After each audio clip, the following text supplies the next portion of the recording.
அவனை தொழுதால் போதும் நல்லதே நடக்கும். ஆனை முகனை தொழுதால் நவக்கிரகங்களும் மகிழும். நல்லதே நடக்கும், நல்லதே நடக்கும்.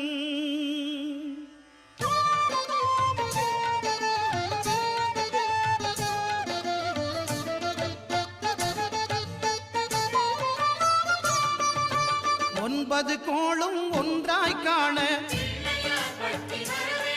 அங்கு கற்பகம் என்னும் கடவுளின் மெய்யில். ஒன்பது கோளும் ஒன்றாய் காண அங்கு கற்பகம் என்னும் கடவுளின் மெய்யில். சூரியன் முதலாய் 9 கிரகமும் பலவித குணங்களை கொண்டிருக்கும் எங்கள் கற்பக